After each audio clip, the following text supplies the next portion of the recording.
Akhirnya, KPU mengakui ada kontrak dengan Alibaba. Berarti apa yang dibilang Roy Suryo benar. Sebenarnya menurut pihak termohon, bekerja sama dengan Alibaba Cloud ini masalah tidak?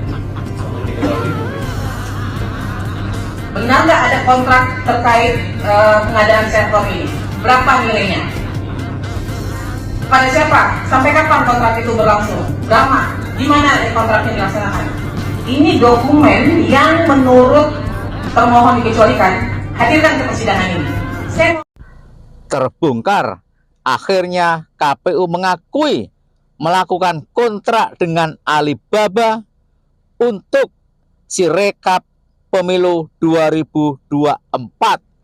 Pantas saja KPU nggak bisa mengontrol angka-angka yang ada di servernya sendiri. Assalamualaikum warahmatullahi wabarakatuh. Bertemu kembali dengan Kang Sen di Indonesiana Radio. Para sobat, akhirnya KPU mengakui melibatkan Alibaba dari Cina soal server KPU. Padahal beberapa waktu yang lalu orang-orang KPU termasuk ketua KPU tidak mengakui kalau KPU menjalin kerjasama atau kontrak dengan raksasa teknologi asal Cina Alibaba.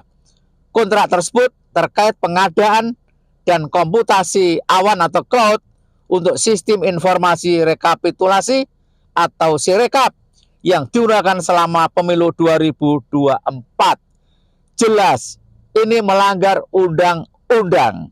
Bagaimana mungkin pemilihan umum, pemilihan presiden yang begitu pentingnya, yang di dalamnya berisi data-data penting soal kependudukan Indonesia, bisa diserahkan untuk dikerjasamakan dengan Cina? Ada apa di balik semua ini? Dan kita melihat para sobat, fenomena server KPU yang angkanya meloncat-loncat.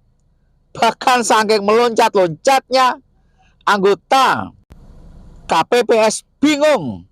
Kita ini belum mengupload hasil dari TPS yang bersangkutan, tapi sudah nongol di Sirekap KPU.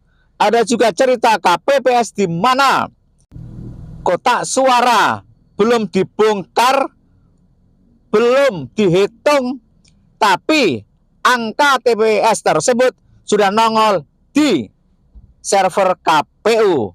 Bahkan prosentase kemenangan 02 sebanyak 58%, kemudian 0124% dan 0317% sudah tercantum di Sirekap KPU, padahal perhitungan suara belum dimulai. Akhirnya, KPU mengakui ada kontrak dengan Alibaba. Berarti apa yang dibilang Roy Suryo benar. Sebenarnya menurut pihak termohon, bekerja sama dengan Alibaba Cloud ini masalah tidak? Untuk diketahui publik. Benar nggak ada kontrak terkait pengadaan server ini? Berapa nilainya? Terbongkarnya KPU yang melibatkan raksasa teknologi dari Cina soal Sirekap, yaitu sistem informasi rekapitulasi untuk pemilu 2024, terungkap dalam sidang lanjutan sengketa informasi antara Yayasan Advokasi Hak Konstitusional dan KPU di kantor Komisi Informasi Pusat Jakarta, Rabu 13 Maret 2024. Perwakilan KPU yaitu Lukman Hakim mengakui adanya kontrak pengadaan yang dilakukan pihaknya, dalam hal ini KPU, dengan Alibaba dari Cina. Itu disampaikan Lukman saat menjawab pertanyaan Ketua Majelis Komisi Syawaludin. Bayangkan para sobat, cerobohnya luar biasa. Tapi jangan-jangan ini bukan ceroboh, tapi ini adalah ada niat-niat busuk. Mengapa KPU justru menyewa server dari Cina? Mengapa? Ada hidden agenda apa? Ada agenda tersembunyi apa? KPU yang bisa menjawab.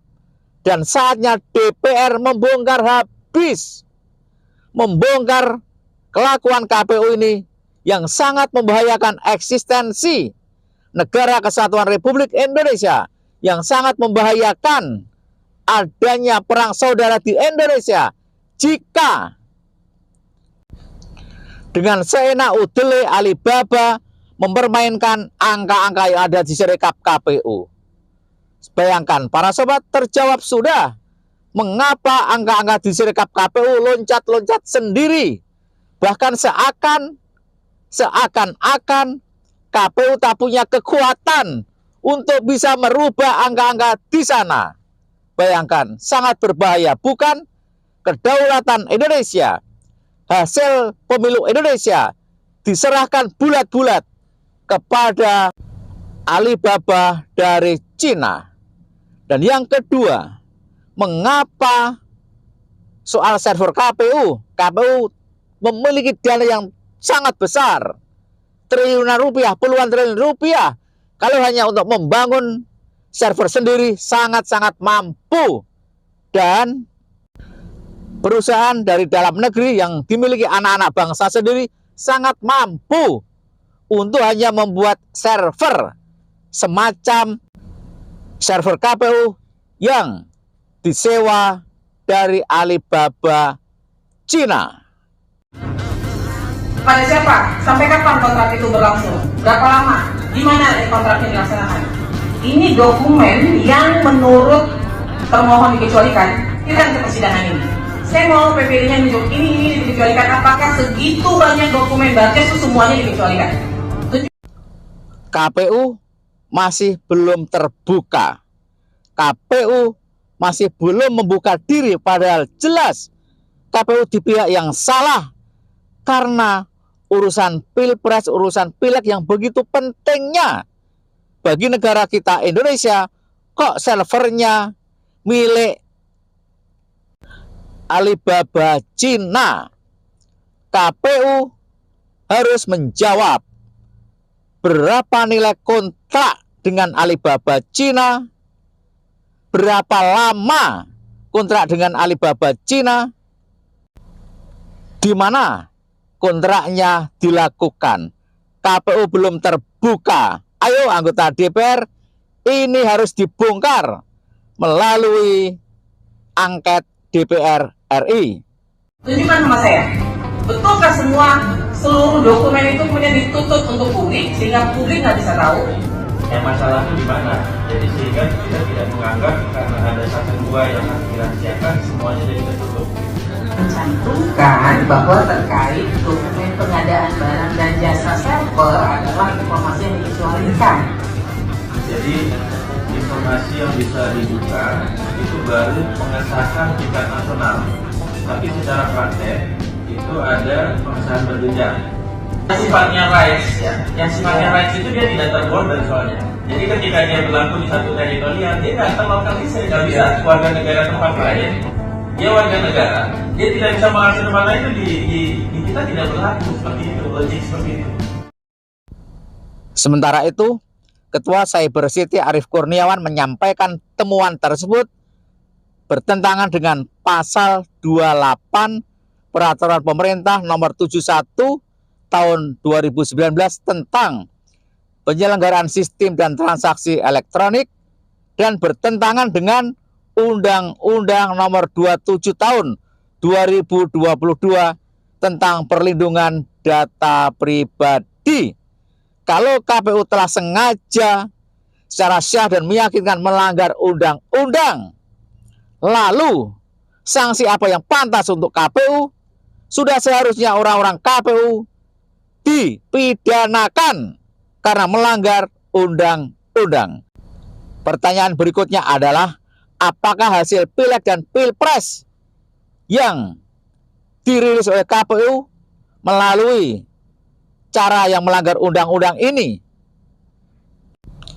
diakui kredibilitasnya? Bagaimana pendapat para sobat? Silahkan tulis di kolom komentar. Wassalamualaikum warahmatullahi wabarakatuh.